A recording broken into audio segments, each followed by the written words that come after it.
തൃശൂർ ജില്ലയിലായിരുന്നു നാടിനെ നടുക്കിയ സംഭവം അരങ്ങേറിയത്. ചാവക്കാടുള്ള പച്ചക്കറി മൊത്തക്കച്ചവടക്കാരനായ ജോണിയുടെ കടയിലെ ജോലിക്കാർ പതിവ് പോലെ സാധനങ്ങളെല്ലാം കടയ്ക്കുള്ളിലേക്ക് പറക്കി അടുക്കിക്കൊണ്ടിരിക്കുകയായിരുന്നു. ഈ സമയത്തായിരുന്നു ശക്തമായ മഴ പെയ്തത്.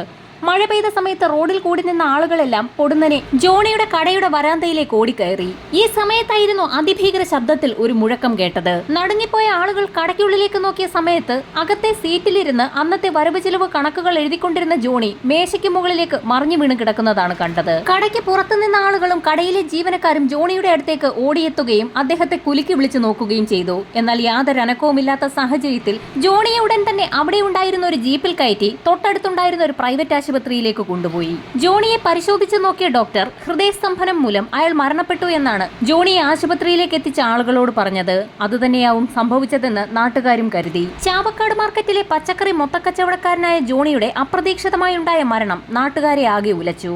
വിവരമറിഞ്ഞ് നാനാഭാഗത്തു നിന്നും ആളുകൾ ജോണിയുടെ വീട്ടിലേക്ക് എത്തി. മരണാനന്തര ചടങ്ങുകളിലേക്ക് കടക്കുന്നതിന് മുൻപായി ജോണിയുടെ മൃതദേഹം കുളിപ്പിക്കുന്നതിനായി അദ്ദേഹം ധരിച്ചിരുന്ന ഷർട്ട് അഴിച്ച സമയത്തായിരുന്നു അതുവരെ കണ്ടിട്ടില്ലാത്ത ഒരു മുറിവ് ജോണിയുടെ മുതുകിൽ അദ്ദേഹത്തിന്റെ മകൻ കാണുന്നത്. ജോണി ധരിച്ചിരുന്ന ഷർട്ട് പരിശോധിച്ചു നോക്കിയപ്പോഴും അതിലും മുതുകിന്റെ ഭാഗത്ത് വട്ടത്തിൽ കുറച്ചിടയിൽ തുണി കീറിയിരിക്കുന്നതായി മകന്റെ ശ്രദ്ധയിൽപ്പെട്ടു. അവൻ ആ വിവരം ഉടൻ തന്നെ ജോണിയുടെ സഹോദരങ്ങളെയൊക്കെ അറിയിച്ചെങ്കിലും ഒരു പക്ഷേ ജോണിയെ ആളുകൾ ചേർന്ന് ആശുപത്രിയിലേക്ക് കൊണ്ടുപോകുന്നതിനായി ജീപ്പിൽ കയറ്റിയ സമയത്ത് ജീപ്പിൽ കുരുങ്ങി തുണി കീറിയതും ശരീരത്തിൽ മുറിവുണ്ടായതുമായിരിക്കാമെന്നാണ് ജോണിയുടെ സഹോദരൻ മറുപടി പറഞ്ഞത്. ജോണിയുടെ സഹോദരൻ അങ്ങനെ പറഞ്ഞെങ്കിലും സംശയം മാറാത്ത ജോണിയുടെ മകൻ ആ ഷർട്ട് തന്റെ മുറിയിൽ ഭദ്രമാക്കി സൂക്ഷിച്ചു വെച്ചു. ഉച്ചയോടുകൂടി ജോണിയുടെ മൃതദേഹം മരണാനന്തര ചടങ്ങുകൾ പൂർത്തിയാക്കിയ ശേഷം പള്ളിയിൽ അടക്കം ചെയ്തു. അന്ന് വൈകുന്നേരവും ജോണിയുടെ മകന്റെ ഉള്ളിൽ ആ സംശയം നിഴലിക്കുകയായിരുന്നു. തൊട്ടടുത്ത ദിവസം തന്നെ ജോണിയുടെ ഷർട്ടുമായി മകൻ തൃശൂർ SP ഓഫീസിലെത്തുകയും ജോണിയുടെ മുതുകിൽ വട്ടത്തിലൊരു മുറിവ് കണ്ട കാര്യവും അതേ തുടർന്ന് അയാളുടെ ഷർട്ട് പരിശോധിച്ചപ്പോൾ ഷർട്ടിലുണ്ടായ കീറൽ കണ്ടെത്തിയതും പോലീസിനെ അറിയിക്കുകയും ആ ഷർട്ട് SP കൈമാറുകയും ചെയ്തു. ആ മകൻ പറയുന്ന കാര്യങ്ങളിലൊക്കെ എന്തൊക്കെയോ ചില വാസ്തവങ്ങൾ ഉണ്ടെന്ന് തോന്നിയ SP ഉടൻ തന്നെ കേസന്വേഷണം കുന്നംകുളം സർക്കിൾ ഇൻസ്പെക്ടറെ ഏൽപ്പിച്ചു. കാര്യങ്ങളൊക്കെ വിശദമായി കേട്ട CIക്കും ജോണിയുടെ മരണത്തിൽ എന്തോ ചില അസ്വാഭാവികതകൾ തോന്നി. അപ്പോഴേക്കും ആ വിവരം നാടാകെ പരന്നിരുന്നു. ജോണിയുടെ മരണം പോലീസ് സൂക്ഷ്മമായി അന്വേഷിക്കണമെന്നാവശ്യപ്പെട്ടുകൊണ്ട് ചാവക്കാട് മേഖലയിൽ ആളുകൾ ഒരു ആക്ഷൻ കൗൺസിൽ തന്നെ രൂപീകരിച്ചു. ഒടുവിൽ മൃതദേഹം പുറത്തെടുത്ത് പോസ്റ്റ്മോർട്ടം നടത്താൻ തീരുമാനമായി. വിദഗ്ധരടങ്ങുന്ന ഡോക്ടർമാരുടെ സംഘവും ഫോറൻസിക് ടീമും ജോണിയുടെ മൃതദേഹം പള്ളിയിൽ നിന്ന് പുറത്തെടുക്കാൻ പോകുന്നുവെന്നറിഞ്ഞുകൊണ്ട് ചാവക്കാട് മേഖലയിലുള്ള ആളുകളൊക്കെ തന്നെ പള്ളിയുടെ പരിസരത്ത് തടിച്ചുകൂടി. പോസ്റ്റ്മോർട്ടം നടത്തിയ സർജന് ജോണിയുടെ ശ്വാസകോശത്തിനുള്ളിൽ നിന്നും ഒരു വെള്ളാരം കല്ല് കിട്ടി. വെള്ളാരം കല്ല് ഒരു സൂചനയാണ്. സാധാരണ രീതിയിൽ നാടൻ ബോംബുകൾ ഉണ്ടാക്കുമ്പോൾ വെള്ളാരം കല്ല് അതിനുള്ളിൽ വെച്ച് കെട്ടാറുണ്ട്. പോസ്റ്റ്മോർട്ടം നടത്തിയ സർജൻ ആ വിവരം CIയെ അറിയിച്ചു. ശ്വാസകോശത്തിനുള്ളിൽ നിന്ന് വെള്ളാരം കല്ല് കിട്ടിയ സ്ഥിതിക്ക് ഒരു നാടൻ ബോംബാക്രമണത്തിൽ ജോണി കൊല്ലപ്പെട്ടതാകാമെന്ന് പോസ്റ്റ്മോർട്ടം വിദഗ്ധൻ റിപ്പോർട്ട് നൽകി. റിപ്പോർട്ട് കിട്ടിയതും CI അടങ്ങുന്ന സംഘം ജോണിയുടെ കടയിലെത്തി വീണ്ടും ഒരു അന്വേഷണം നടത്താൻ തീരുമാനിച്ചു. കടയൊക്കെ വിശദമായി പരിശോധിച്ചെങ്കിലും അവിടെ ഒരു നാടൻ ബോംബാക്രമണം നടന്നതിന്റെ യാതൊരു ലക്ഷണവും ഇല്ല എന്നായിരുന്നു പോലീസിന്റെ പ്രാഥമിക നിഗമനം. പോലീസ് സംഘം അരിച്ചു പറക്കിയിട്ട് പോലും ഒരു ബോംബാക്രമണത്തിലേക്ക് നയിക്കുന്ന യാതൊരു തെളിവുകളും ആ കടയ്ക്കുള്ളിൽ നിന്ന് കണ്ടെത്താനായില്ല. ജോണിയുടെ പോസ്റ്റ്മോർട്ടം റിപ്പോർട്ട് ശരിക്കും പോലീസ് സംഘത്തെ കുഴപ്പിച്ചു എന്ന് തന്നെ പറയാം. കേസ് ഫയൽ ഒന്നുകൂടി വിശദമായി പഠിച്ച പോലീസ് സംഘം ശരീരത്തിലുള്ള മുറിവും ഷർട്ടിൽ കണ്ട ദ്വാരത്തിനും ഒരേ അളവാണെന്ന് മനസ്സിലാക്കിയതോടുകൂടി ആ ഷർട്ട് വീണ്ടും തിരുവനന്തപുരത്തെ ഫോറൻസിക് ലാബിലേക്ക് ഒരു പരിശോധനയ്ക്കായി അയച്ചു.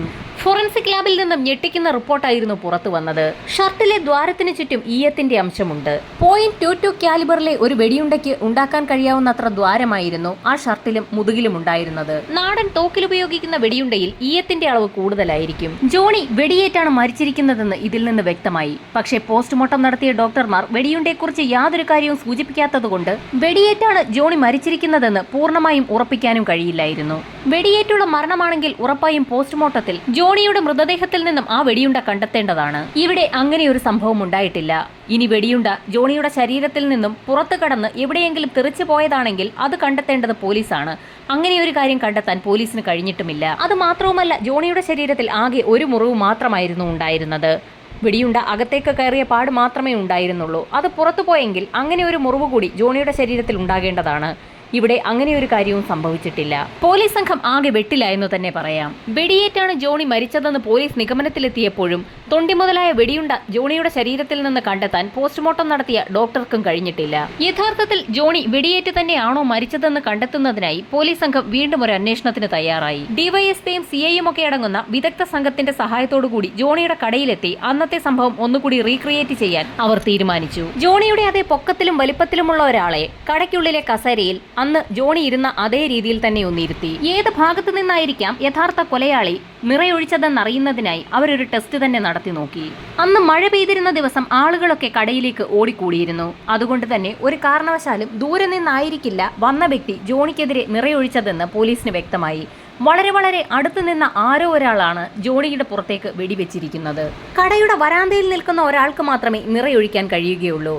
അങ്ങനെയെങ്കിൽ തൊട്ടടുത്ത് കൂടി നിന്ന ആളുകളൊക്കെ അത്രയും വലിയൊരു ശബ്ദമുണ്ടായെങ്കിൽ അത് കേട്ടിട്ടുണ്ടാകാൻ സാധ്യതയുണ്ടെന്ന് മനസ്സിലാക്കിയ പോലീസ് സംഘം അന്ന് അവിടെ കൂടിയിരുന്ന ആളുകളെയും കടയിലെ ജീവനക്കാരെയും ഒക്കെ വിശദമായി ഒന്ന് ചോദ്യം ചെയ്യാൻ തീരുമാനിച്ചു. കടയിലെ ജീവനക്കാർ നേരത്തെ പോലീസിന് നൽകിയ അതേ മൊഴി തന്നെ ആവർത്തിച്ചു.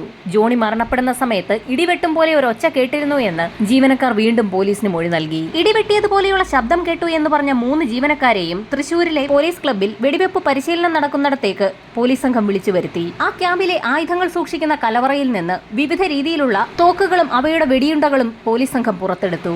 ഓരോ തവണ നിറയൊഴിക്കുമ്പോഴും അവയുടെ ശബ്ദം പ്രത്യേകം ശ്രദ്ധിക്കണമെന്ന് ആ 3 പേർക്കും നിർദ്ദേശം നൽകി. പോലീസ് ക്യാമ്പിൽ നിറയൊഴിക്കൽ ആരംഭിച്ചു. ജോണി മരിച്ച സമയത്ത് ഇടിമുഴങ്ങുന്നത് പോലെ കേട്ട ആ ഒച്ചയും പോലീസ് ക്യാമ്പിൽ നിറയൊഴിക്കുമ്പോഴുണ്ടാകുന്ന ഏതെങ്കിലും ശബ്ദവുമായി മാച്ച് ചെയ്യുന്നുണ്ടോ എന്നറിയുന്നതിന് വേണ്ടിയായിരുന്നു അത്തരത്തിലൊരു പരീക്ഷണം പോലീസ് നടത്തിയത്. അനവധി തോക്കുകളിൽ നിന്ന് പോലീസ് സംഘം നിറയൊഴിക്കൽ പ്രക്രിയ നടത്തി നോക്കി. ഒടുവിൽ അവർക്ക് സംശയമുള്ള .22 കാലിബറിലുള്ള തോക്കിൽ നിന്ന് നിറയൊഴിച്ചു. 3 പേരും ഒറ്റ ശ്വാസത്തിൽ തന്നെ ആ ശബ്ദം തിരിച്ചറിഞ്ഞു. ഇതേ ശബ്ദം തന്നെയാണ് ജോണി മരിച്ച സമയത്തും അവർ കേട്ടതെന്ന് പോലീസിനോട് വ്യക്തമായി പറഞ്ഞതോടുകൂടി പോലീസ് സംഘത്തിന് ആകെ ആശ്വാസമായി. .22 കാലിബറിലുള്ള ഒരു നാടൻ തോക്കിൽ നിന്ന് വെടിയേറ്റാണ് ജോണി മരണപ്പെട്ടിരിക്കുന്നതെന്ന് പോലീസ് ഉറപ്പിച്ചു. അപ്പോഴും പോലീസിനെ കുഴപ്പിച്ച ചോദ്യം മറ്റൊന്നായിരുന്നു. വെടിയുണ്ട ശരീരത്തിലേക്ക് ഏറ്റപാട് മാത്രമേ ജോണിയുടെ ശരീരത്തിലുണ്ടായിരുന്നുള്ളൂ. അകത്തേക്ക് പോയ വെടിയുണ്ട എവിടെ പോയി? പോലീസിന്റെ നിഗമനം ശരിയാണെങ്കിൽ ആ വെടിയുണ്ട മറ്റെവിടെയും പോയി കാണില്ല. അത് ജോണിയുടെ ശരീരത്തിൽ തന്നെ ഉണ്ടാകും. അങ്ങനെയെങ്കിൽ ജോണിയുടെ മൃതദേഹം ഒരിക്കൽ കൂടി റീപോസ്റ്റ്മോർട്ടം നടത്തേണ്ടി വരുമെന്ന് SP അടങ്ങുന്ന സംഘം തീരുമാനിച്ചു. എന്നാൽ ഒരിക്കൽ പോസ്റ്റ്മോർട്ടം നടത്തിയ മൃതദേഹത്തിൽ വീണ്ടും ഒരു പോസ്റ്റ്മോർട്ടം കൂടി നടത്തുന്നത് അത്ര എളുപ്പമല്ലായിരുന്നു. അതുകൊണ്ട് തന്നെ അടുത്ത സ്റ്റെപ്പ് എന്ത് എന്ന് പോലീസ് സംഘം കൂടിയിരുന്ന് ഒരാലോചന നടത്തി. മൃതദേഹത്തിൽ നിന്നും വെടിയുണ്ട കണ്ടെത്തുന്നതിനായി ഒരു മെറ്റൽ ഡിറ്റക്ടറിന്റെ സഹായം തേടാമെന്ന് വിദഗ്ധ സംഘം തീരുമാനിച്ചു.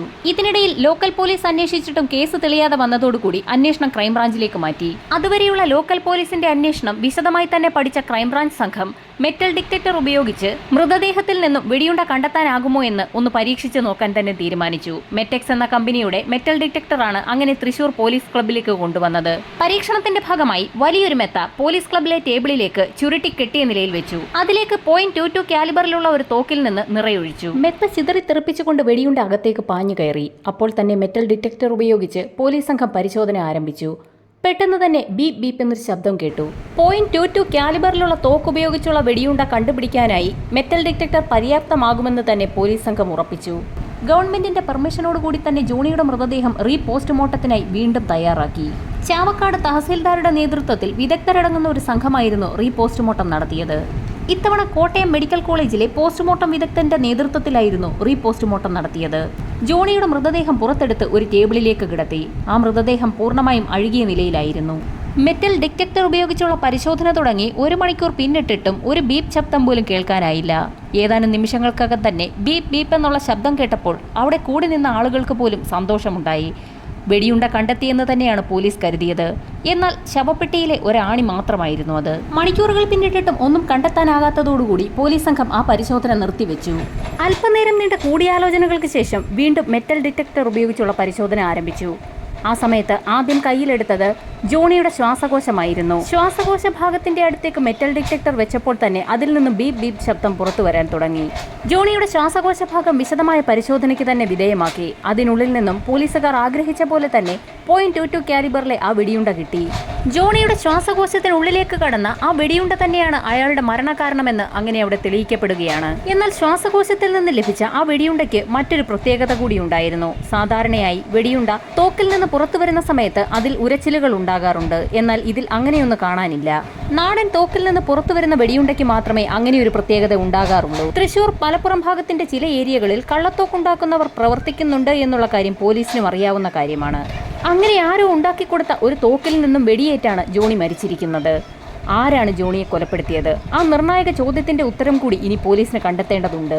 സംഭവം നടന്ന ദിവസം ജോണിയുടെ കടയ്ക്കുള്ളിലും വരാന്തയിലും തടിച്ചുകൂടിയവരെയും ആ പ്രദേശത്തുണ്ടായിരുന്ന കടക്കാരെയുമൊക്കെ വീണ്ടും ഒരു ചോദ്യം ചെയ്യലിന് പോലീസ് വിധേയമാക്കി. ചോദ്യം ചെയ്യലിനിടയിലാണ് നിർണായകമായ ഒരു വിവരം പോലീസിന് ലഭിക്കുന്നത്. കടയ്ക്കുള്ളിൽ നിന്നും ഭീകര ശബ്ദവും അതിന് പിന്നാലെ ജോണിയുടെ ഉറക്കെയുള്ള നിലവിളി ശബ്ദവും കേട്ടതിന് പിന്നാലെ ആളുകളെല്ലാം കടയ്ക്കുള്ളിലേക്ക് ഇരച്ചു കയറിയിരുന്നു.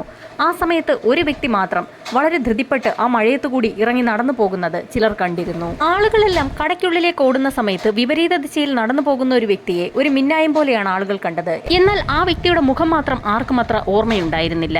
അങ്ങനെ കടയ്ക്കുള്ളിൽ നിന്ന് പുറത്തേക്ക് പോയ ആളിനെ കേന്ദ്രീകരിച്ച് പോലീസ് അന്വേഷണം ആരംഭിക്കുന്നതിനിടയിലാണ് നിർണായകമായ മറ്റൊരു വിവരം കൂടി ലഭിക്കുന്നത്. സംഭവം നടക്കുന്നതിന് ഏതാനും ദിവസങ്ങൾക്ക് മുൻപ് അപരിചിതനായ ഒരു വ്യക്തി .22 കാലിബറിൽ ഉപയോഗിക്കുന്ന വെടിയുണ്ട തിരക്കി ആ പ്രദേശത്തൊക്കെ എത്തിയിരുന്നു. ആ വാർത്തയുടെ ചുവട് പിടിച്ചായി പോലീസിന്റെ ബാക്കിയുള്ള അന്വേഷണം. ആ അന്വേഷണം പുരോഗമിക്കുന്ന സാഹചര്യത്തിലായിരുന്നു അപ്രതീക്ഷിതമായി ക്രൈംബ്രാഞ്ചിൽ നിന്നും കേസ് അന്വേഷണം CBIയിലേക്ക് കൈമാറുന്നത്.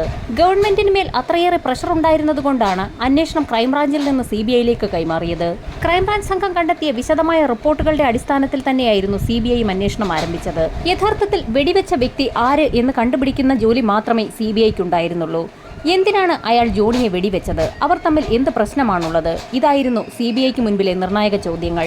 ജോണിക്കാരെങ്കിലും ശത്രുക്കളുണ്ടോ എന്ന് അന്വേഷിക്കുന്നതിന്റെ ഭാഗമായി ജോണിയുടെ ബന്ധുക്കളെയും തൊട്ടടുത്തുള്ള അയൽവാസികളെയും ഒക്കെ തന്നെ CBI വിശദമായ ചോദ്യം ചെയ്യലിന് വിധേയമാക്കി. എന്നാൽ ബന്ധുക്കളുമായും സുഹൃത്തുക്കളുമായും അയൽക്കാരുമായും ഒക്കെ വളരെ നല്ല ബന്ധം പുലർത്തിയിരുന്ന ഒരാളാണ് ജോണിയെന്നാണ് അന്വേഷണത്തിൽ തെളിഞ്ഞത്. അങ്ങനെ ആരുമായി ശത്രുതയില്ല എങ്കിൽ ഉറപ്പായും ബിസിനസ്സിൽ ജോണിക്ക് ശത്രുക്കൾ ഉണ്ടായിരിക്കാമെന്ന് CBI വിലയിരുത്തി. ആ അന്വേഷണം ചെന്നെത്തിയത് ചാവക്കാട് തന്നെ പച്ചക്കറി മൊത്തക്കച്ചവടം നടത്തുന്ന ഒരു വ്യക്തിയിലേക്കാണ്. ജോണിയുടെ ബിസിനസ്സിലെ വളർച്ച കണ്ട് അസ്വസ്ഥത തോന്നിയ അയാൾ ജോണിയെ കൊല്ലാൻ തീരുമാനിക്കുകയായിരുന്നു. അയാൾ പച്ചക്കറികൾ വിൽക്കുന്നതിലും വിലക്കുറച്ചായിരുന്നു ജോണി കടയിൽ സാധനങ്ങൾ കച്ചവടം ചെയ്തിരുന്നത്. അതിൽ ദേഷ്യം തോന്നിയ ആ വ്യക്തി ജോണിയെ ഇല്ലാതാക്കാൻ തീരുമാനിക്കുകയായിരുന്നു. CBIയുടെ ചോദ്യം ചെയ്യലിൽ പച്ചക്കറി കച്ചവടക്കാരൻ എല്ലാ കുറ്റങ്ങളും സമ്മതിച്ചു. അയാളുടെ നിർദ്ദേശത്തോടുകൂടി ഒരു വാടക കൊലയാളിയുടെ സഹായത്തോടുകൂടിയായിരുന്നു ജോണിയെ വകവരുത്തിയത്. പച്ചക്കറി കച്ചവടക്കാരന്റെയും വാടക കൊലയാളിയുടെയും അറസ്റ്റ് പോലീസ് രേഖപ്പെടുത്തി. കേസ് കോടതിയിലെത്തി വിചാരണ ആരംഭിക്കുകയും ചെയ്തു. ചീഞ്ഞഴുകിയ ഒരു മൃതദേഹത്തിൽ നിന്നും മെറ്റൽ ഡിറ്റക്ടർ ഉപയോഗിച്ച് ഒരു വെടിയുണ്ട കണ്ടെത്തുന്ന സംഭവം ഇന്ത്യയിൽ തന്നെ ആദ്യമായിട്ടാണെന്ന് കോടതി വിലയിരുത്തി. ഡോക്ടർ ഉമാദത്തിന്റെ നേതൃത്വത്തിലുള്ള സംഘമായിരുന്നു അത്തരത്തിൽ വലിയൊരു കേസ് തെളിയിച്ചത്. കേസന്വേഷണം നടത്തിയ എല്ലാ ഉദ്യോഗസ്ഥരും കോടതിയുടെ പ്രത്യേക പ്രശംസയ്ക്ക് പാത്രമായി. സമാനതകളില്ലാത്ത പഴുതടച്ച അന്വേഷണമായിരുന്നു ചാവക്കാടെ പച്ചക്കറി കടക്കാരന്റെ കൊലപാതകവുമായി ബന്ധപ്പെട്ട് പോലീസ് നടത്തിയത്.